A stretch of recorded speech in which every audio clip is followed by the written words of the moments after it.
నిలబడి ప్రభుని స్తుతించి ప్రార్థన చేసుకుని మన వాక్య పరిచర్యలోకి వెళ్దాం.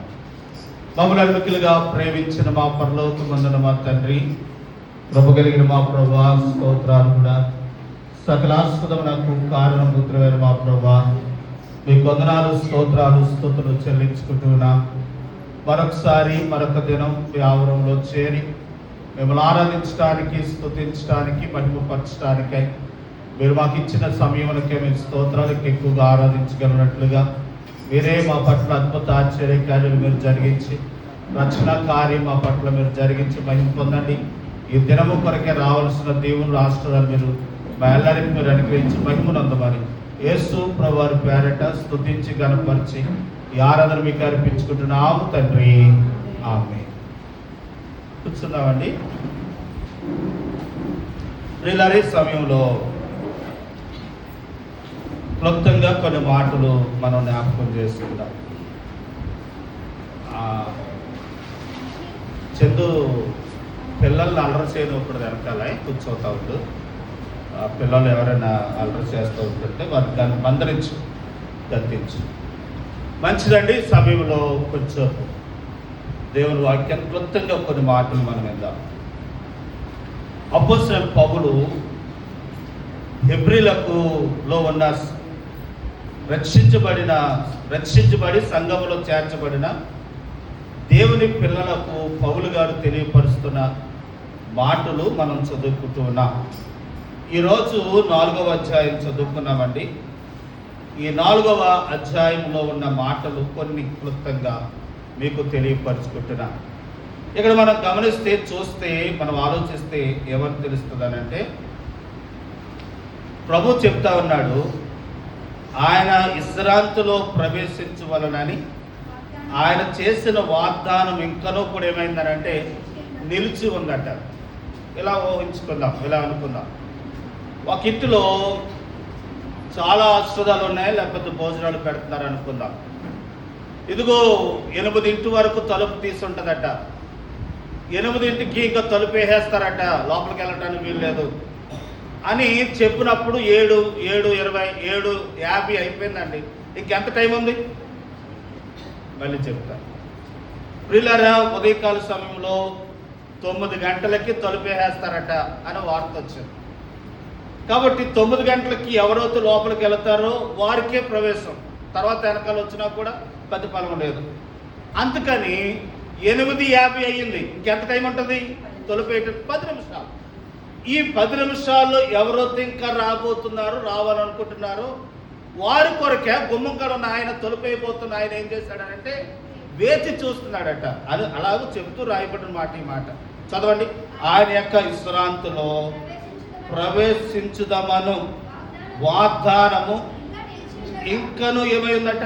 నిలిచి ఉండగా మీలో ఎవడైనాను ఒకవేళ ఆ వాగ్దానం పొందుకోకుండా తప్పు పోవును అని ఏం చేయాలట? ఇక తలుపు వేస్తాడు. తలుపు వేసిన తర్వాత ఇక తలుపు తీయమన్నా ఇక తలుపు తీరు.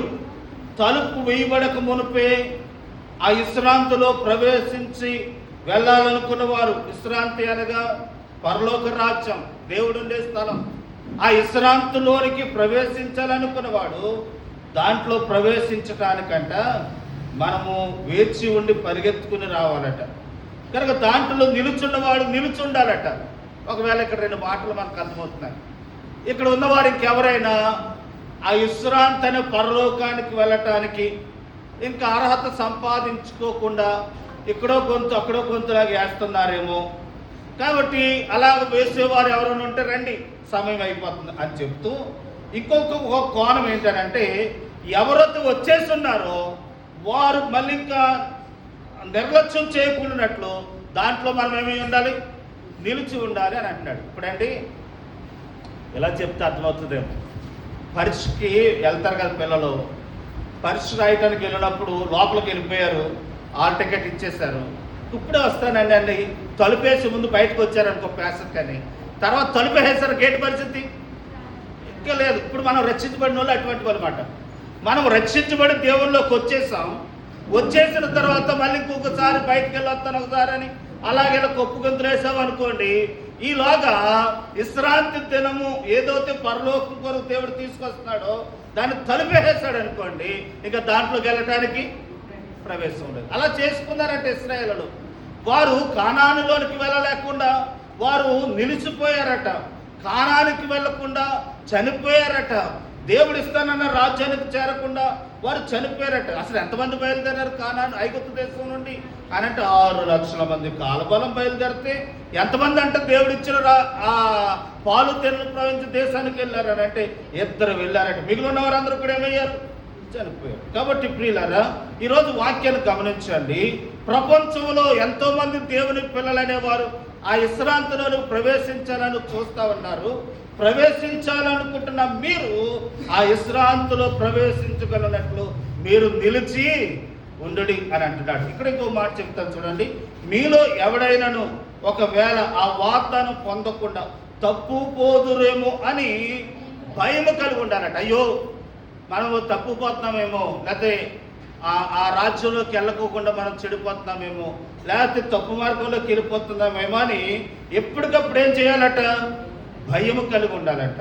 అలా కలిగి ఉన్న వారే ఆ పరలోక రాజ్యానికి చేరతారు. ప్రియులారా, మనం చూస్తాం కదా, మత్తయి సువార్త 25వ అధ్యాయంలో 5 బుద్ధి గలవారు, 5 బుద్ధి లేనివారు. కాబట్టి 10 మంది బయలుదేరారట పరలోక రాజ్యానికి పెళ్లి కుమారుడిని ఎదుర్కొనటానికి. మరి ఎందుకో పెళ్లి కుమారుడు లేట్ చేశాడట. ఎవరి కాళ్ళకి ఇప్పుడప్పుడే వచ్చినా లేడని వారి డ్యూటీలు ఆర్పేసుకుని ఎవరి కాళ్ళు పడుకున్నారట. అర్ధరాత్రి వేళ పెళ్లి కుమారుడు వస్తున్నాడని వార్త వినపడిన రాగానే ఎవరి డ్యూటీలలో వెలిగించుకోవడానికి లేచి చక్కబడి ఎవరి డ్యూటీలలో వెలిగించుకుంటున్న సమయంలో 5 బుద్ధి గల వారి డ్యూటీలు వెలిగించబడ్డాయంట. బుద్ధి లేని వారి డ్యూటీలు ఏమైపోయినాయంటండి? ఆరిపోయినాయంట. కాబట్టి వీరు అప్పుడు దాకా పాటలు పాడుతూనే ఉన్నారు, వీరు అప్పుడు దాకా దేవుని మందిరానికి వస్తూ ఉన్నారు, వీరు అప్పుడు దాకా దేవుని గణపరుస్తూ ఉన్నారు, వీరు అప్పుడు దాకా దేవుని సన్నిధానంలో అన్ని విషయాల్లో పాలు పంపులు పొందుతున్నారు. కానీ ఆ చివరి గడియలో వారి డ్యూటీ ఆరిపోవటాన్ని బట్టి వారు వెళ్ళలేకపోయారు. అప్పుడు ఆ బుద్ధి కలిగిన వాళ్ళని బుద్ధి లేని వాళ్ళు అంటారు, కొంచెం నూనె పండి లోపలికి వెళ్ళిపోయేదాకా ఇవ్వండి అని అంటే అప్పుడు వాళ్ళు ఏమన్నారు తెలుసా? ఇది మీకు మాకు అమ్మవారి దగ్గరికి వెళ్ళి కొనుక్కు తెచ్చుకోండి అన్నప్పుడు వారు వెళ్ళి అమ్మవారి దగ్గరికి వెళ్ళి కొనుక్కుని వచ్చే లోపల తలుపు చదవరండి.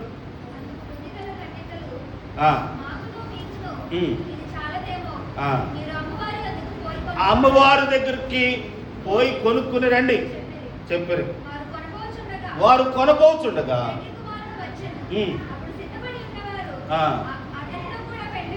సిద్ధపడిన వారు అతనితో కూడా విందు లోపలికి పోయి అంతటా ఏం వేయబడిందంట అండి. ఆ తర్వాత మాకు తలుపు తీయమని అడగగా నేను మిమ్మల్ని ఎరుగనని నేను మీతో నిత్యముగా తలుపు వేయబడిపోయిన తర్వాత వచ్చిన తర్వాత భద్ర మాడిన ప్రయోజనం లేదు. ఇప్పుడు మెలకువగా ఎలర్ట్గా ఉన్నాడు. ఆ సమయం ఎప్పుడు మనకు తెలవదు కనుక మనం ఏం చేయాలంటే అని అంటే ఆ సమయం కొరకు ఆ గడియ కొరకు ఎప్పటికప్పుడు తప్పుపోతామేమో అని భయముతో కనుక పరలోకానికి వెళ్ళలేమేమో, కనుక నా అతిక్రమంలోకి ఏమైనా ఉన్నాయేమో అని మనము సరి చేసుకుంటూ భయపడుతూ ఆ రాజ్యం కొరకు ఏం చేయాలటండి? సిద్ధపడే వారిగా ఉండాలని వాక్యం చెప్తా ఉంది. కాబట్టి ఇంకొక సందర్భం చూస్తాం ఏంటంటే, చాలా మంది ఈ రోజుల్లో ఎలా ఉన్నారనంటే పైకి భక్తిగానే ఉంటున్నారు కానీ నిజమైన శక్తి వారు అనుసరించలేకపోతూ ఉంటున్నారు. కాబట్టి ప్రభు ఏ గడి వస్తాడో మనకు తెలియదు కనుక అలాగే చెప్తారులే, అలాగే చేస్తారులే అని అనుకుంటున్నారు. కానీ ఆయన అనుకోని గడి వచ్చేసినప్పుడు అప్పుడు మనం ఎత్తబడలేము. ఎందుకనగా మనం సిద్ధపడలేము కనుక. కాబట్టి ఆయన గడి ఎప్పుడో తెలియదు కనుక, ఆయన తలుపులు ఇంకా తీయబడి ఉన్నాయి కనుక మనం సిద్ధపడి వెళ్ళేవారంగా ఉండాలనే విషయాన్ని తెలియపరుస్తాను. ఆది కాండంలో నోవహు దినాలలో జలప్రయం వచ్చినప్పుడు కూడా ఏం జరిగింది తెలుసండి? నోవహు దినాలలో తానంటండి స్వార్థ ప్రకటించుతూ వచ్చాడట. ఇదిగో దేవుడంట ఆకాశం తుమ్ములుపుతాడట, భూమి తుమ్ములుపుతాడట, జలప్రయముతో దేశమంతా ప్రపంచమంతా మునిగిపోద్దట. కనుక మనం మునిగిపోకుండానట్లు దేవుడు ఏం తెరిచాడు? ఒక ఓడను సిద్ధపరిచాడు. ఆ ఓడను చేస్తావు, రెండు బాబు రెండు బాబు రెండు బాబు అని అంటే అందరూ కూడా హేళన చేశారట, ఎగతాళి చేశారట, ఆయనను ఎక్కిరిపాలు చేశారట. సాయం చేయటం వల్ల ఉంచండి, ఎక్కిరిపాలు చేశారట. ఆయన ఎక్కిరిపాలు చేసిన ఆ నోవహు కొంతకాలానికి దేవుడు చెప్పిన సమయం వచ్చినప్పుడు నోవహు లోపలికి వెళ్ళిపోమని అప్పుడు ఆకాశ తూములు భూమి తూములు ఇప్పాడట. ఇప్పున తర్వాత వర్షం ప్రారంభమవుతూ ఉంటున్నప్పుడు అప్పుడు ఒకరోజు కురిసింది, ఎవరు రాలేదు. రెండో రోజు కురిసినవాడికి భూమి అంతా కొంత 2 అడుగులు 1 అడుగు నీరు వచ్చింది. అప్పుడు అర్థమైందంట ఏమనంటే నోవహు చెప్పగానే చెప్పాడు, నడవండి వెళదాం వాడ దగ్గరికి. కానీ వాడ దగ్గరికి వెళ్ళి పరిగెత్తుకుని వెళ్ళి తలుపు కొడతా ఉంటుంటే నోవహు తీద్దామనుకున్నాడట. కానీ అప్పటికి ఏమేసి ఇస్తారట. అప్పుడు నోవహు ఏమన్నాడు తెలుసా, నేను తీద్దామనుకుంటున్నాను కానీ దేవుడే తలుపు మూసేశాడు. అదే చెప్తున్నాడు అపోస్తలుడైన పౌలు. ఏం చెప్తున్నాడు అని అంటే విశ్రాంతి పరలోకము ఇంకా ఆయన తలుపు ఏమై ఉంది. ఒకసారి అందరూ ఒకసారి తెలుస్తుంది కదమ్మా. ఇంకా ఆయన కృపా ద్వారాలు తెరిచే ఉన్నాయి. ఇంకా రక్షణ పొందలేదా? ఇంకేదో నిర్లక్ష్యంగా జీవించేవాడిగా ఉంటున్నావా? ఇంకేదో అనుకుంటున్నావా? ఇదిగో ఆయన తలుపులు తీయబడి ఉన్నాయి. ఒకవేళ ఆయన వేసేసాడా ఇక తర్వాత నువ్వు రొమ్ములు కొట్టుకుని ఏడ్చిన ప్రతిఫలము లేదు. కాబట్టి అదే చెప్తాడు పౌలు, ఇదిగో ఆయన తలుపులు తెరిచే ఉన్నాడు. ఆ తెరిచి ఉన్న ఆయన విశ్రాంతిలోనికి నువ్వు ప్రవేశించినట్లు పరిగెత్తుకునిరా. కాబట్టి ఈరోజు ఇదే అనుకూల సమయము, ఇదే రక్షణ దినం. ఇదిగో పరలోకమని దేవుడు సిద్ధపరుస్తూ ఉన్నాడు. భూమి ఆకాశం ఇంక ఏ మాత్రం ఉండదు, భూమి మీద ఏది ఉండదు. బైబిల్ వాక్యం చెప్తా ఉంది. విప్రియులారా, ఆకాశమైన భూమిని గతించిపోద్దంటే కానీ ఆయన మాట నోట్లోంచి వచ్చిన ఒక్క మాట సున్నాయన నెరవేరక మారదంట. ఇవన్నీ నెరవేరబోతూ ఉంటుండగా ప్రభు రాబోతూ ఉన్నాడు. కాబట్టి ఆయన వస్తూ ఉంటుండగా ఇవన్నీ కూడా నాశనం చేయక మునిపి దేవుడు ఒక మార్గం ఏర్పాటు చేశాడు. నా మాట వినండి, నేను ఉండే స్థలంలో మిమ్మల్ని తీసుకుని వెళ్ళటానికి వస్తున్నాను. కాబట్టి నేను వచ్చినప్పటికీ మీరు మార్పు చెంది బాప్తిసం తీసుకున్న పిల్లలుగా మీరు ఉంటే, నా యందు విశ్వాసం ఉంచితే నేను మిమ్మల్ని తీసుకుని వెళ్తానని చెప్పిన ఆయన ప్రేమను నువ్వేం చేయొద్దు, నిర్లక్ష్యం చేయొద్దు. కనుక చూద్దాములే అనుకుని అలాగున్నా ఒకరోజు తొలిపేయబడుతుంది. ఆ తర్వాత ఎవరు కూడా నేను రక్షించేవారు లేరు, ఉండరు అనే విషయాన్ని మీకు తెలియపరుచుకుంటున్నాను. మరి ఎక్కడికి వెళ్ళాలి అని చాలాసార్లు చెప్తాను. అగ్ని ఆరదు పురుగు సాగు. వేదంలోకి వెళ్ళాలి. 4వ అధ్యాయంలోకి వస్తాను చూడండి. హెబ్రీయులకు రాసిన పత్రిక 4వ అధ్యాయములో ఇంకో మాటను మీకు జ్ఞాపకం చేస్తాను. ఆ రోజుల్లోనంటండి ఇశ్రాయేలు ప్రజలను పోలుస్తూ చెప్తున్నాడు. ఏమనంటే వారికంట దేవుడంట సువార్తను ప్రకటించాడంట. 2వ వచనం, వారికి ప్రకటింపబడినట్లు మనకును సువార్తను ప్రకటింపబడుచుండెను కానీ వారు వినువారుతో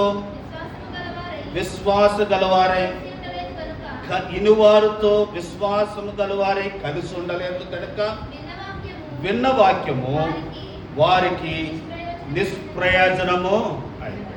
కనుక చూడండి, బుద్ధి గలవారు బుద్ధి లేనివారు ఇద్దరికి ప్రసంగం చేశాడంట ఒకేసారి. హాల్లో పరీక్ష రాస్తున్న వారు సంవత్సరం అంతా బోధించబడ్డారు. ఈ పరీక్ష రాస్తున్న వారు 100 మందిలో 70 మంది పాస్ అయ్యారు, ఒక 30 మంది ఫెయిల్ అయిపోయారు. అంటే ఫెయిల్ అయిపోయిన వాళ్ళకి సరైన చదువు చెప్పలేదంటారు. ఈయన 70 మందిగా చెప్పాడంటారు. కాదు, అందరికీ చెప్పాడు. కానీ 30 మంది వినలేదు, 70 మంది విన్నారు. ఇక్కడ అదే అంటున్నాడు, దేవుని వాక్యము కొంతమంది అందరూ వింటున్నారట, కొంతమంది దాన్ని వినలేదు కనుక వారి విషయంలో ఏమైపోయింది అని అంటే నిష్ప్రయోజనం అయిపోయిందంట. ఆమె ఏమైపోయింది, నాకు ఒక ఆవిడ తెలుసు, ఎంతో మా నాన్నగారు ఉన్నారు, ఆ నుంచి వారి సహవాసం తోలు కట్టడం మానలేదు. ఇప్పటికి ప్రభు బల తీసుకోదు. ఇప్పటికి ప్రియులారా, మన ఇళ్ళలో కూడా భోజనాలు జరిగితే తిందో. ఎందుకనంటే ఆమె మనసు ఇంకా మారలేదు, వాక్యం పనిచేయటలేదు, వస్తుందంటే ఈ మధ్యలో తెలుసు చుట్ట కూడా కలుగుతుందని తెలుస్తుంది.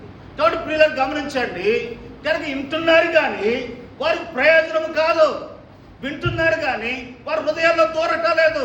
అటు వారు నిష్ప్రయోజకులు అయిపోతారట. ఆమె ఏమైపోతారు అంటే ఇంకా వాళ్ళకి ఎంత చెప్పినా చదవండి, మళ్ళీ చదవండి, అర్థమవుతుంది. 4వ అధ్యాయము 2వ వచనం, వారు ప్రకటింపబడినట్లు మనకును సువార్తను ప్రకటింపబడును. కానీ వారు వినువారితో విశ్వాసం గలవారై కలిసి ఉండలేదు కనుక విన్న వాక్యము వారికి ఏమైపోయింది? నిష్ప్రయోజనం అయిపోయింది. వారికి పనిచేయట్లేదు. కలిసి ఉంటున్నారు, వస్తున్నారు, కానీ వారు ఆ వాక్యాన్ని అంగీకరించలేదు కనుక ఏమైపోయారనంటే నిష్ప్రయోజనము అయిపోయారు. ఈరోజు అయిపోయిన వారి గురించి అంటున్నాడు. అట్టి వారట ఆయన ఇచ్చే విశ్రాంతులు ఏం చేయలేకపోయారట, ప్రవేశింపలేకపోయారట. కాబట్టి ఈరోజు మనం కూడా పని చేసుకుందాం. ఎంత వాక్యం వినపడతా ఉంది, ఏది చెడో, ఏది మంచో, ఏది అపవిత్రమో, ఏది చేయాలో, ఏది చేయకూడదో ఎంత వాక్యం చెప్పబడుతున్నప్పుడు కూడా ఇంక అలాగే ఉన్నామనంటే వాక్యం నీలో ఏం చేయగలదు. నేను చాలాసార్లు అంటాను, అమ్మ నా మాట కాదు, ఇది ఇక్కడ ఇలా ఉంది, ఇలా ఉంది, ఇలా ఉంది అన్నప్పుడు ఆ పని ఏం చేయాలి? మానేవాలి. చేయమన్నప్పుడు చెయ్యాలి, మానేవన్నప్పుడు ఇంకా చేస్తున్నావనంటే, చెయ్యొద్దని చేస్తున్నావనంటే నీలో ఏమి నెరవేర్తలేదు, వాక్యం నిష్ప్రయోజనం అయిపోతా ఉంది. అటు వారు ఎందులో ప్రవేశించనంట? విశ్రాంతిలో ప్రవేశించరు. కొన్ని మాటలు ప్రియులారా మీకు జ్ఞాపకం చేస్తారు. చాలా విషయాలు ఉన్నాయి, కానీ కొన్ని మాటలు మీకు చెప్పాలనుకుంటున్నాను. దేవుని వాక్యంలో నిష్ప్రయోజనమైనవి, నిష్ప్రయోజనము కానివి, ఈ యొక్క 7 మాటలు, ఈ యొక్క 7 మాటలు టకడక సమయాన్ని బట్టి చెప్పేస్తాను. మొట్టమొదటిగా నిష్ప్రయోజనమైనవి ఏమిటో చూద్దాం. ప్రియులారా, ఒకటి ఏంటనంటే దేవుని మందిరానికి వస్తూ ఉన్నారు, వింటున్నారు, కానీ వారి హృదయాల్లో దేవుని వాక్యం ఏం కావట్లేదు, ఏం కావట్లేదు. మళ్ళీ చెప్తాను.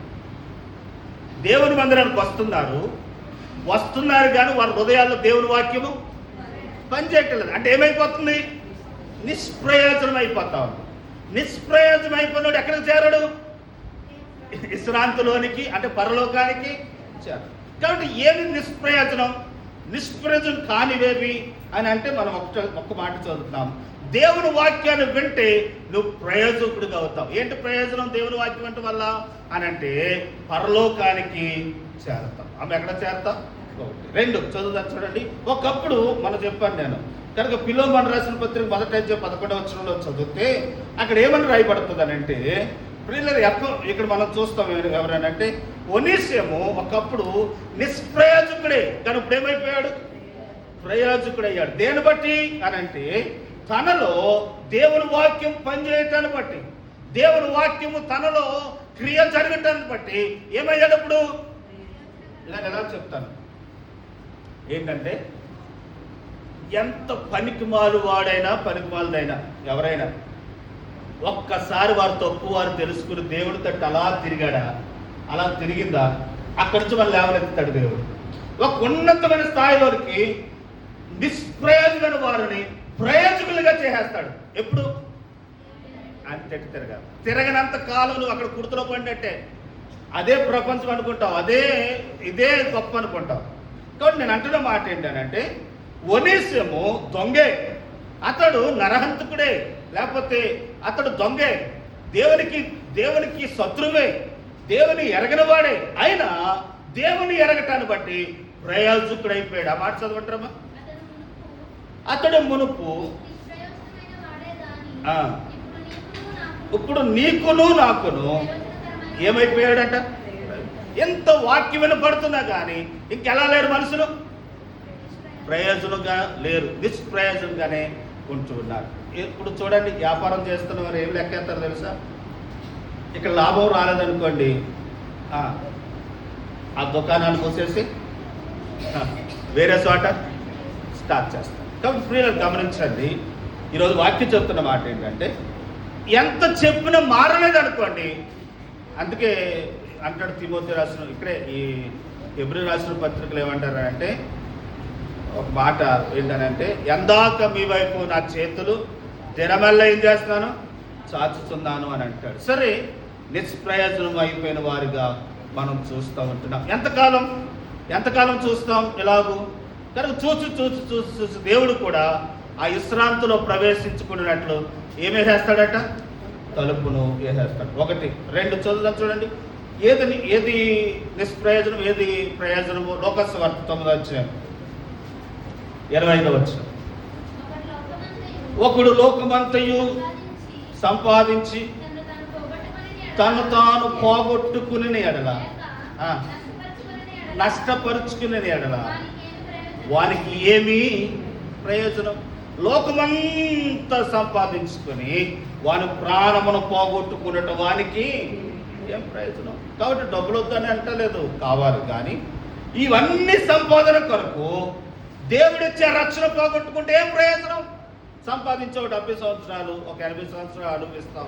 ఆ తర్వాత ఏంటంట అని అంటే, తర్వాత విశ్రాంతిలోకి ప్రవేశించకుండా నరకంలోకి వెళ్ళిపోతా ఉన్నాం. ఆ నరకంలోకి వెళ్ళకుండా ఉండటానికి ఇదిగో వాక్యం చెప్తా ఉంది. కాబట్టి లోకమంతా సంపాదించుకున్న దానికంటే అది వస్తుందే రాకపోతే తర్వాత గొడవ, కనుక నిష్ప్రయోజనంగా వాడిగా ఉండకుండానట్లు ప్రయోజనకరంగా ఉండాలి. ఒకటి, ప్రియులారా, వాక్యము నిష్ప్రయోజనం అవుతుందంట. 2, లోకమంతా సంపాదించుకున్న అదంతా రక్షణ లేకపోతే ఎలాంటిదంట? నిష్ప్రయోజనం. ఎంత ఉంటే సుఖం? ఆ విశ్రాంతిలోకి వెళ్ళకపోతే, నరకానికి వెళ్ళిపోతే నిష్ప్రయోజనము అనే విషయాన్ని తెలియపరుస్తాను. 1 తిమోతి రాసిన పత్రికలో చూస్తే తిమోతితో పౌలు గారు అంటారు, వ్యర్థమైన ముసలమ్మ ముచ్చట్లు చక్కబెట్టి ఆ ముసలమ్మ ముచ్చట్లు మానివేసి నిష్ప్రయోజనాన్ని విడిచిపెట్టి ప్రయోజనమైనవి అనుసరించు అని అంటాడు. చూడండి, దొరికిందమ్మా? లేకపోతే 2 తిమోతికి రాసిన పత్రిక 2వ అధ్యాయం 14 వచనం ఆ మాట పట్టుకోండి. మొన్నే చదివాను.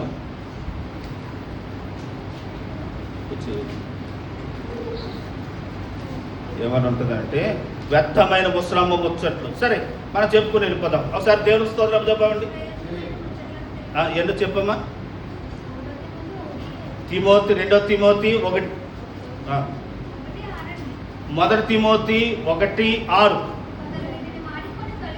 కొందరు వీటిని మానుకుని తొలగిపోయి వారు చెప్పువాటినైనను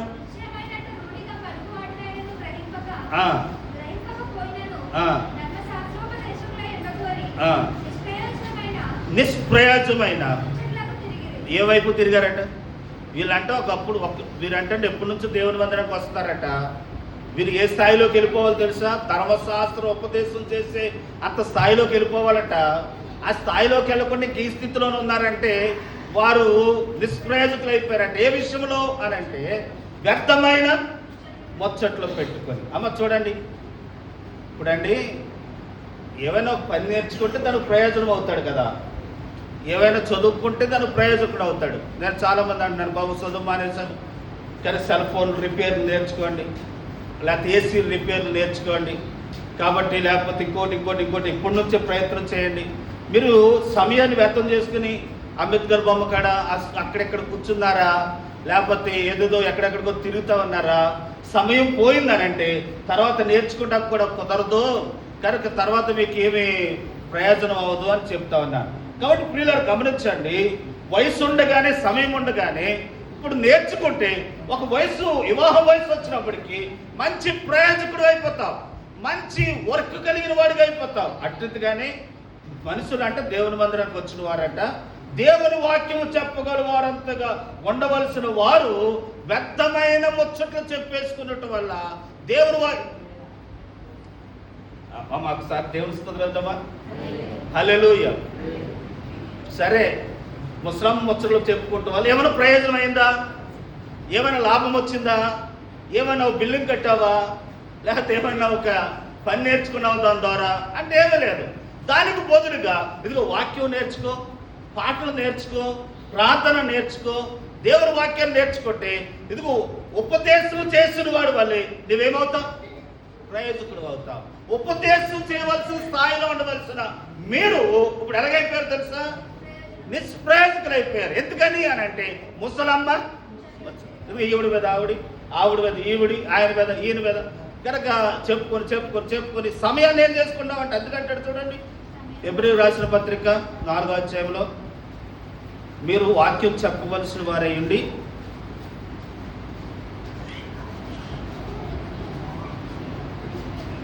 వాక్యము చెప్పగలవారైంది. ఎన్నో వచ్చినమ్మా? 12, 5:12. కాలమును బట్టి చూస్తే మీరు బోధకులుగా ఉండవారై ఉండగా మొదటి పాఠములను మరలా మీకు బోధించవలసి వచ్చారు. మీరు ఇంకా ఎలా ఉన్నారంటే పాలు తాగవలసిన వారే కానీ బలమైన ఆహారం తినువారు కాదు. చదవరా. మరియు పాలు తాగు ప్రతివాడు శిశువే గనక నీతి వాక్య విషయంలో తాగు అనుభవము. తర్వాత వయస్సు వచ్చిన వారు మేలు కీడులను వివేచించుటకు సాధకము చేయబడిన నాణ్యేంద్రములను కలిగిన వారుగా కనుక బలమైన ఆహారము. అమ్మ చూడండి, ఇప్పుడు అండి 15వ సంవత్సరం వచ్చిందండి, ఇంకా పాలు తాగుతున్నాడంటే దాని అర్థం ఏంటి అని అంటే వాడు బలమైన ఆహారం తినడానికి శక్తివానికి లేదు. ఎందుకని ఎంతో కాలం దేవుని మందిరానికి వస్తుంటున్నా నిష్ప్రయోజనంగానే ఉన్నామంటే కారణం ఏంటనంటే ప్రియులారా, దాని అర్థం ఏంటనంటే ముసలమ్మ ముచ్చట్లు. దాని బదులు అబ్రహాం ఎలాగంటారా, ఇస్సాకు ఎలాగంట, యాకోబు ఎలాగంట, యోహాను ఎలాగంట అని చెప్పుకుంటూ ఉంటే ఆ చెప్పుకుంటూ ఉంటూనే ఉపదేశకుడు అయిపోతావు. కాబట్టి నిష్ప్రయోజనం ఏంటంటే ముసలామ ముచ్చట్లో పెట్టుకోవడం ఏమైందట, నిష్ప్రయోజనం. 1 కొరింథీయులకు రాసిన పత్రిక 13:3 ప్రేమ లేకుండా ఎన్ని కబుర్లు చెప్పినా అది నిష్ప్రయోజనం అని రాయబడి. ఆమె ఏమి లేకుండా, ప్రేమ లేకుండా ఎన్ని కబుర్లు చెప్పు, అవన్నీ కూడా ఏంటంట, నిష్ప్రయోజనం. అంటే చూడండి, నేను నిన్ను ప్రేమిస్తాను అని చెప్పి గిన్నెడి సన్నీళ్ళు కూడా ఇవ్వకపోతే ఆ ప్రేమ ఎలాంటిది, నిష్ప్రయోజనం. కాబట్టి జాయ్ గారు చాలా మంచోడు అని అంటున్నావే కదా, ఇప్పుడు మంచినీళ్ళు లేదంటే నీ ప్రేమ ఎలాంటిది, నిష్ప్రయోజనమైనది. కాబట్టి అటువంటి ప్రేమ నిష్ప్రయోజనమైనది. చూడండి, ఎబ్రీయులకు రాసిన పత్రికలో 13వ అధ్యాయంలో 9వ వచనంలో మనం చూస్తే అక్కడ ఇంకో సందర్భాన్ని చూస్తామండి. నానా విధములైన అన్య బాధల వైపు తిప్పబడకుడి, భోజన పదార్థమును బట్టి కాక అమ్మ కృపను బట్టి భోజములను బట్టి ప్రవర్తించు వారికి ఏమియూ ప్రయోజనము. కాబట్టి ఇక్కడ ఏమన్నాడనంటే భోజములు బట్టియో తినే పదార్థాలు బట్టియో వారికి ఏమి ప్రయోజనము. ఇప్పుడు క్రిస్మస్కి భోజనాలు పెడతామండి, ఇలా రేపు ఎప్పుడైనా ఎట్టుకుంటాం, కనుక ఒక మొత్త తక్కువ అవుతుంది. అవునంత మాత్రాన భోజనం కొరకే బతుకుతుందామా? కాదు కదా. ప్రియులను గమనించండి. ఇక మన వాళ్ళకి కూడా కొంతమంది ఆలోచన ఏంటంటే, ఇదిగో మనం ఇస్తాం కాబట్టి మనమే. ఇదేం పద్ధతి ప్రియులారా? అది ఆత్మీయుడు పద్ధతి కాదు, అది ప్రయోజనకరమైన ఆలోచన కాదు. నువ్వు ఒక 1000 రూపాయలు ఇచ్చావు, 2000 ఇచ్చావు, ఇంకా మర్చిపోవాలి. ఎవరికి ఇచ్చావు? దేవునికి ఇచ్చావు. కొనుక్కోలేము ఇంట్లో ఒక 100 రూపాయలు తెచ్చుకొని. కాబట్టి దేవునికి ఇచ్చింది, ఇక దానికి లెక్కలు కట్టకూడదు. దీనికి ఎంత వస్తుంది, మేము ఎంత తెచ్చుకోగలం, ఇంకెందుకు ఇస్తాం దేవునికి. కాబట్టి ప్రియులారా, భోజన పదార్థాలు బట్టి మనుషుడు లెక్క పెట్టిన వాడు ఆత్మీయుడు కాదు. వారు భక్తి ఎలాంటిదనంటే చెప్పండి, నిష్ప్రయోజనం. అంటే దేవునికి ఇచ్చి భోజనం లెక్కలేశాడు అని అంటే నిష్ప్రయోజకుడు ఆ వ్యక్తి. నేనే తినాలి, నేనే ఉండాలి. నో, అది మంచి పద్ధతి కాదు. ప్రియులారా, ఆ విషయాన్ని మనం ఆలోచించాలి. తర్వాత చూడండి, ఎబ్రీయులకు రాసిన పత్రిక 13వ అధ్యాయంలో చూస్తే 17వ వచనంలో చూస్తే అక్కడ ఇంకొక మాటలు మనం చూస్తున్నాం. 17వ వచనం, దైవజనుడు దుఃఖము కలిగి, చదవండి, మీ మీద నాయకులుగా ఉన్నవారు మీకు లెక్క దేవునికి లెక్క అప్పచెప్పవలసిన వారి వలె మీ ఆత్మలను ఏం చేస్తారు? అమ్మాయిలండి, మీ అందరి విషయంలో దేవునికి మేము ఏం చెప్పాలి? ప్రియులారా, నిర్లక్ష్యంగా చేయకూడదు పని. ఒక్కొక్క వ్యక్తి కొరకు ఎంతో భారం కలిగి చేస్తున్నాం సేవ. నేను ధైర్యంగా చెప్తున్నాను, యథార్థంగా చేస్తున్నాం. డబ్బులు ఆశించలేదు, ధనాన్ని ఆశించలేదు, ఎవరు ఒత్తిడి చేయటం లేదు, ఎవరిని మేము బలవంతం చేయటం లేదు. ఒకే భారం, ఒకే ఆలోచన ఏంటనంటే ప్రతి ఒక్క వ్యక్తి మేము దేవుడికి ఏం చెప్పాలి? లెక్క చెప్పాలి అనే భారంతో వాక్యాన్ని సిద్ధపడి చెప్తా ఉన్నాం. అందుకని మమ్మల్ని ఏం చేయకూడదట? దుఃఖపరచడం. ఆ దుఃఖముతో చేస్తే అంట అది శాపంగా మారుతుందట. చదవండి మిమ్మల్ని. వారు ఆ దుఃఖముతో పని చేసిన ఎడల మీకు నిష్ప్రయోజనము గనక దుఃఖముతో కాక ఎలా చేయాలి? ఆనందముతో ఈ పని. వారు మాట విని వారికి ఏమై ఉండాలి? భక్తి అంటే ఏంటి? భక్తి అంటే ఏంటి అని అంటే ఇక్కడికి వచ్చిన తర్వాత దైవజనుడు దేవుడు ఏం చెప్తా పని చెయ్యాలి. అమ్మ వ్యాట వినాలి. దేవుడు ఏం చెప్తే అలా కాదండి, ఎలాగండి, ఇలా కాదండి, అలాగ కాదు కాదు. దేవుడు ఏం చెప్తున్నాడు, దైవజనుడు ఏం చెప్తాడు, ఆ మాటకి ఏం చేయాలి? లోపడాలి. అంతే. అది తప్పు రైట్ మీకు తర్వాత తెలుస్తుంది. కాబట్టి ముందేం చేయాలని అంటే లోపడాలి. అక్కడ కూర్చోండి అని అంటే కూర్చోవాలి, నించోండి అంటే నించోవాలి, ప్రార్థన చేయండి అంటే ప్రార్థన చేయాలి, లోపలికి పలాంటి టైంకి రండి అంటే రావాలి. ఈ క్రమానికి లోపడితే ప్రియులారా నిష్ప్రయోజకులు అవ్వం. ఆ క్రమానికి లోపడకపోతే నిష్ప్రయోజకులు అవుతాం అనే విషయాన్ని తెలియపరుచుకుంటున్నాను. చూడండి, ఇంకొక భాగంలోకి వెళ్ళే ముందుగా యోహాను సువార్త 12-19 వచనంలో ఏమని రాయబడింది అని అంటే మనము ఎవరు నిష్ప్రయోజకులు అవుతారు అని అంటే చదవండి. కావున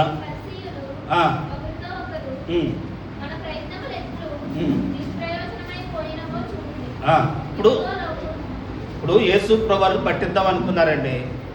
వారి ఆలోచనలన్నీ ఏమైపోయినాయి అంట? నిష్ప్రయోజనం అయిపోయినాయి అంట. అంటే యేసయ్యను ఏదో చేద్దాం అనుకున్నారు, ఏమీ చేయలేకపోయారట. చేయలేకపోవటాన్ని బట్టి వారి ఆలోచనలన్నీ నిష్ప్రయోజనం. ఈ మాటను బట్టి మీరు చెప్పాలి. యేసయ్యకు నేను ఎలా రాసుకున్నాను ఆ మాట, యేసయ్య కార్యములకు ఏది వ్యతిరేకంగా అడ్డగించినానో వారి ప్రయత్నం ఏమవుతుంది?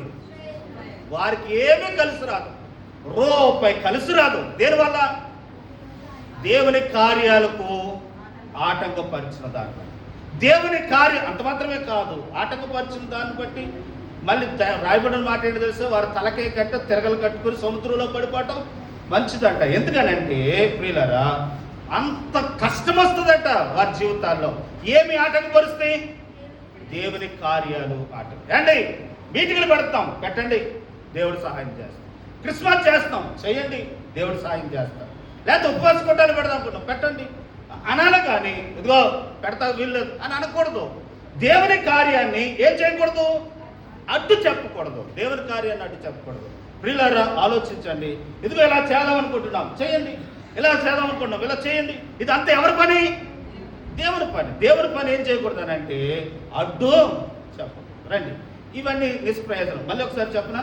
చూడండి, టైం ఎంత అయిందో నాకు చెప్పండి, నేను ముగిస్తాను. ఒకటి, సరిగా వాక్యమిని వాక్యానుసారంగా జీవించకపోవటాన్ని బట్టి వారి జీవితము నిష్ప్రయోజనం. ఒకటి. రెండు, కనుక వ్యర్థమైన ముచ్చలు చెప్పుకుంటాం, నిష్ప్రయోజనం. మూడు ఏంటనంటే ప్రేమ లేకపోవటం, వ్యర్థమైన మాటలు అంటే ఉత్తు మాటలు చెప్పటం నిష్ప్రయోజనం. తర్వాత భోజనాల కొరకే భక్తి చేయటం నిష్ప్రయోజనం. తర్వాత దైవజనులు దుఃఖపరచడం వారి భక్తి నిష్ప్రయోజనం. దేవుని కార్యాలు ఆటంకపరచడం వల్ల వారు చేసిన పనులు ఏమై ఉంటాయంట? నిష్ప్రయోజనం. కాబట్టి మనము నిష్ప్రయోజనం కాక ప్రయోజకులుగా ఉందాం. ఏది ప్రయోజనం అనేది అక్కడే చెప్పి నేను ప్రార్థన చేస్తాను. చూడండి, మరి చదవగలిగిన బిడ్డలకు నా ప్రత్యేక వందనాలు తెలియపరుస్తున్నాను. ఈ మాటలు కూడా అక్కడ చదివేయాలని మనం చేస్తాం. 1 తిమోతి రాసిన పత్రిక 4-8 వచనంలో ఏమి ప్రయోజనం అని అంటే చూడండి, శరీర సంబంధమైన కానీ దైవభక్తి రాబో జీవ విషయములోను వాగ్దానముతో కూడిన నై ఉందనందున అన్ని విషయములలో ఏమవుతుంది? ఇప్పుడు మనం చెప్పానండి, ఇప్పుడు వాకింగ్లు చేసే వాళ్ళు వీళ్ళు ఉన్నారండి, అలా చేయటం వల్ల ఎంత ప్రయోజనం అన్నట్టు ఈ లోకంలో ఉన్నంత వరకే. కానీ భక్తి అటువంటిది కాదంట.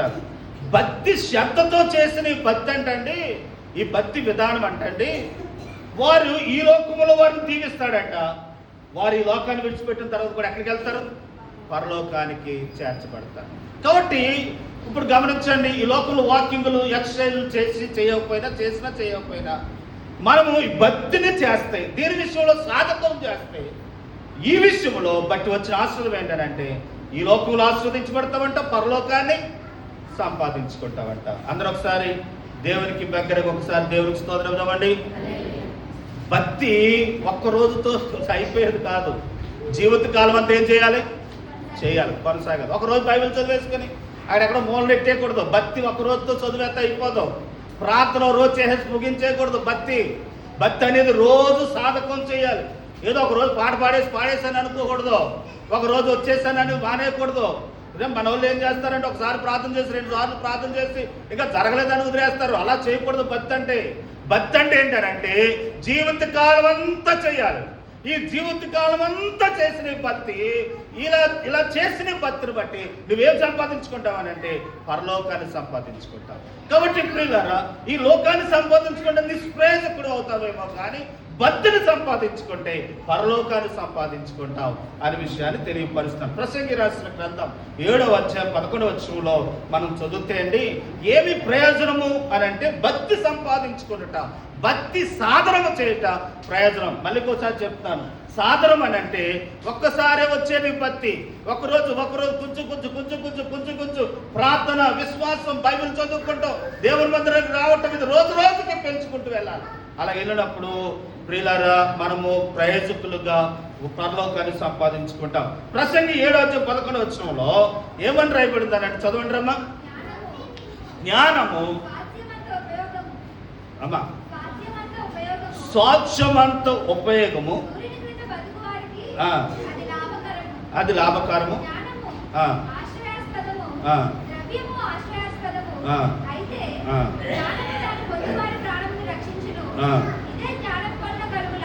ఇదే లాభం వలన కలిగిన ఒక జ్ఞానం వలన కలిగిన. ఇప్పుడు లాభం అంటే ప్రయోజనం. జ్ఞానం వేరే, తెలివి వేరే అంట. జ్ఞానం వేరే, తెలివి. తెలివి అంటే దేవుడు ఇచ్చిందంట. జ్ఞానం అంటే ఏంటంటే మనం నేర్చుకునేది. ఎలాగా అని అంటే మన చదువు జ్ఞానం, సైకిల్ నేర్చుకుంటాం జ్ఞానం, మోటార్ సైకిల్ నేర్చుకుంటాం జ్ఞానం, కారు నేర్చుకుంటాం జ్ఞానం. అట్టిగానే దేవుని వాక్యము కూడా చదవటం, నేర్చుకోవడం కూడా ఏంటంట జ్ఞానం. ఈ వాక్యాన్ని నేర్చుకున్నవాడట, దేవుని గురించి నేర్చుకున్నవాడు, ఆ తెలివిని సంపాదించుకున్నవాడట, వారు లాభాన్ని సంపాదించుకుంటారండి. ఇంకొక విషయాన్ని మీకు జ్ఞాపకం చేస్తాను. తెలుగుతో ఐరన్ పని నేర్చుకున్నాం, దానివల్ల లాభమా కీడా? లాభమా కీడా? తెలుగుతో బండి నేర్చుకున్నాం, లాభమా కీడా? కారు నేర్చుకున్నాం, లాభమా కీడా? లేకపోతే చదువు నేర్చుకున్నాం, లాభమా కీడా? అటుదిగానే భక్తి కూడా ఈ వాక్యము, జ్ఞానము నేర్చుకోవాలంట. అందుకే చూడండి, నీ ఆస్తిని అంతా ఇచ్చంట జ్ఞానాన్ని సంపాదించాలంట. సామెతలు 8వ అధ్యాయం 3వ అధ్యాయం అమ్మ. నీ దగ్గర ఉన్న డబ్బులన్నీ ఇచ్చేసి జ్ఞానాన్ని సంపాదించుకుంటే ఎంత పెట్టుబడి పెట్టావో అంత లాభం వస్తుందట. మరి 3వ అధ్యాయం అనుకుంటున్నాను, మరి అవునో కాదో, కాకపోతే మరి ఇంకోసారి చూసుకుందాం. సామెతలు 3వ అధ్యాయంలో ఉంటుందండి. నీ ధనమంతా ఇచ్చేసి, నీ దగ్గర ఉన్నదంతా ఇచ్చేసి జ్ఞానాన్ని సంపాదించుకోవాలట. 1వ అధ్యాయం 2వ అధ్యాయంలో ఆ మాటలు ఉంటాయండి. 1, 2, 3లో ఉంటాయి. సరే, ఎందుకనంటే జ్ఞానము సంపాదించుకుంటూ వల్ల దానివల్ల ప్రయోజనం, దానివల్ల మేలు.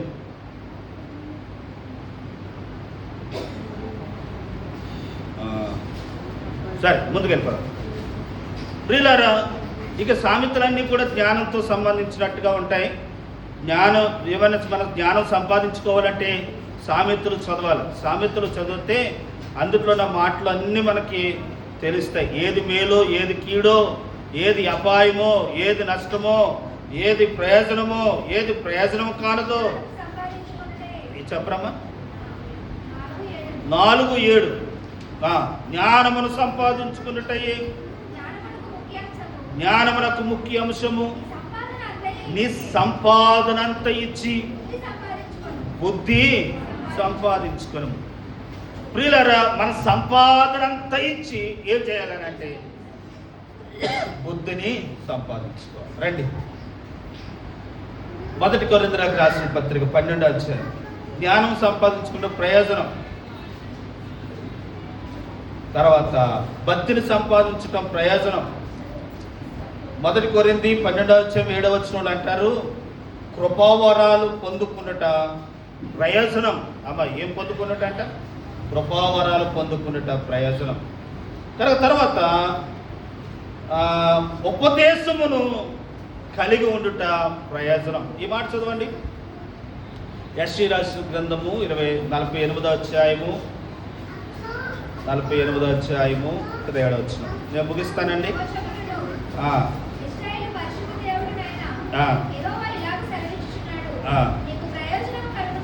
నీకు ప్రయోజనము కలిగినట్లు మీ దేవుడైన యెహోవాకు నేనే నీకేం చేస్తానన్నాడు. అమ్మ చాలా సంవత్సరం అమ్మ పేరు ప్రసంగం వేరే, ఉపదేశం వేరే. ఎవరైనా పాస్టర్లు వస్తారనుకో మన దగ్గరికి, వారు ప్రసంగం చేస్తారు. సభలెట్టామనుకోండి, వారు ప్రసంగం చేస్తారు. నేను ప్రసంగం చేయటం లేదు, నేను చేసేది ఏంటి? ఉపదేశం. ఉపదేశం ఏంటంటే మనుషుడు ఎలా బతకాలి, ఎలా జీవించాలి, జీవించడం ద్వారా వచ్చిన మేలేంటి, దేవుడి దగ్గర నుండి ఏ ఆశీర్వాదాలు పొందుకుంటాం, అది ఉపదేశం. దేవుడు ప్రసంగం కంటే ఉపదేశం చాలా ప్రాముఖ్యమైనది. ప్రసంగం ఎలా ఉంటుంది అని అంటే, ప్రియులారా ఇదిగో నువ్వు నా మాట వింటే నిన్ను పట్టణంలో దీవిస్తాను, పొలంలో దీవిస్తాను, నేను గొప్పవాడిగా, ఇది ప్రసంగం. ఉపదేశం ఏది అని అంటే ఆ దేవుడు నిన్ను దీవించాలని అంటే నీ దేవుడనే యెహోవా మాట, ఇది ఉపదేశం. కాబట్టి నీ దేవుని మాట వింటేనే కానీ నువ్వు దీవించబడ్డావు. కాబట్టి అట్రీతిగా దేవుని ఉపదేశాన్ని మనం వినాలి. తర్వాత లేఖనాలను చదవటం, ధ్యానించటం మనకేమైందనంటే ప్రయోజనం. కాబట్టి ప్రియులారా నేను ముగిస్తాను. 1 ప్రియులారా భక్తి కలిగి ఉండటం ప్రయోజనం. 2వది జ్ఞానము కలిగి ఉండటం ప్రయోజనం. వరాలు కలిగి ఉండటం ప్రయోజనం. ఉపదేశము అంగీకరించుట ప్రయోజనం. లేఖనములను పరిశోధించుట ప్రయోజనం. కాబట్టి ఏమి ప్రయోజనం కాదు అని అంటే, పైకెళ్ళి ఇందాక చదువుకున్నాం కదా, ఈ లోకము సంపాదించుకున్నట ప్రయోజనము కాదు. కానీ ముసలమ్మ ముచ్చట్లు చెప్పుకోవడం ప్రయోజనం కాదు. ఉత్తు మాటలు చెప్పి ప్రేమించుతున్నానని చెప్పడం ప్రయోజనం కాదు. భోజనం కొరకు భక్తిని మనం పాడు చేసుకోవడం ప్రయోజనం కాదు.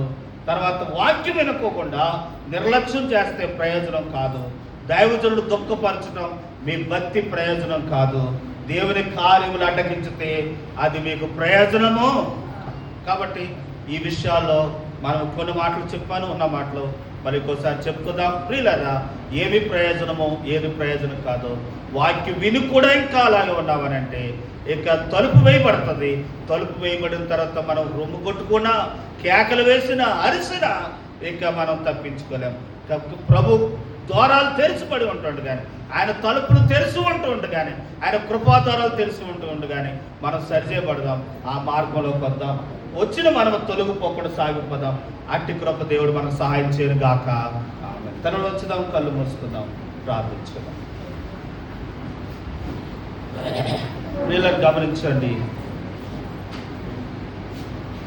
ఎన్న వాక్యాన్ని నిష్ప్రయోజనం చేయొద్దు. ఎంత కాలమైంది దేవుని మందిరానికి వచ్చి దేవుని వాక్యాన్ని వింటున్నావు, ఇంకా రక్షణ పొందకుండా నిర్లక్ష్యం చేస్తా ఉన్నావు. బాప్తిసం తీసుకోకుండా నిర్లక్ష్యం చేస్తా ఉన్నావు. నీ పాపాలు ఒప్పుకోకుండా నిర్లక్ష్యం చేస్తా ఉన్నావు. రక్షించబడి బాప్తిసం తీసుకొని కూడా ఇంకా పాపక్రియలు కొనసాగిస్తూ ఉన్నావు. ఈ వాక్యము నీతోనే మాట్లాడతలేదా? ఎంతగా బోధించినా అలాగే ఉన్నావనంటే దేవుని వాక్యం నిష్ప్రయోజనం అయిపోతా ఉంది. ఒకరోజు అలాగే నిష్ప్రయోజనం చేసుకుంటూ ఉంటే తొలిపేయబడుతుంది, మూయబడుతుంది. ఇంకా తర్వాత మనం ఏం చేసినా ప్రయోజనం లేదు. కాబట్టి నిష్ప్రయోజనం అవ్వద్దు. ఈరోజు ఆలోచించు ప్రియులారా, ఒకసారి గమనించు, ఆయన సహాయాన్ని కోరదాం. నిజం ఎన్నోసార్లు నీ వాక్యం ఇది తప్పు అని చెప్పినది అదే చేసుకుంటూ వచ్చాను, ఇలా ఉండొద్దని చెప్పిన అదే చేస్తాను. అయ్యా వాక్యం నిర్లక్ష్యం చేస్తాను, నా జీవితంలో నిష్ప్రయోజనం అయిపోయింది. అయ్యా నేను ఇంకా అలా చేయను బాబు, నీ రాకెప్పుడో మాకు తెరవదు, కొంచెం సమయమే ఉంది. కాబట్టి ఈ కొంచెం సమయంలోనే మా జీవితాన్ని మేము కట్టుకోవడానికి సహాయపడండి ప్రభు అని ఆయన సహాయాన్ని కోరుకుందాం, ఆయన కృపను వేడుకుందాం, ఆయన తట్టు మనం తిరుగుదాం. ప్రియులరా నిష్ప్రయోజనం కాకుండా ప్రయోజనకరమైన వారిగా మనం ఉండటానికి ప్రయత్నం చేద్దాం. ప్రార్థన చేసుకుందాం, ఆయన సహాయాన్ని కోరుకుందాం. అంజలి గారు ప్రార్థన చేస్తారు, వారి ప్రార్థనతో మనం ఏకీభవిద్దాం.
ఆమె పరిశుద్ధ మీకు వందనాలు, ఇంతవరకు సహాయపడుతూ వచ్చారు. రేపు ఆరాధన కొరకు మనం సిద్ధపరచండి. ఆత్మతో సత్యముతో ఆరాధించే భాగ్యం దయచేయండి. రాత్రి ఎవరి వెళ్తుండగా సహాయపడవాలి. యేసు నామములో ప్రార్థించడం వేడుకుంటున్నాము తండ్రి. మన తండ్రి దేవుని ప్రేమయు కుమారుడు యేసుక్రీస్తు వారి ప్రభు పరిశుద్ధాత్మని ఆ సహవాసం కాపుదల దీవెన ఆస్పదాలు ప్రేలప్పుడు ప్రవచన సదాకాలం కూడా వచ్చిన మనందరికీ నిత్యము తోడేని కాపాడి దీవించు నడిపింప చేయను గాక. అందరికి వందనాలండి. దేవుడి దీవించు. రేపు ఆదివారం ఆరాధన పరిస్థితి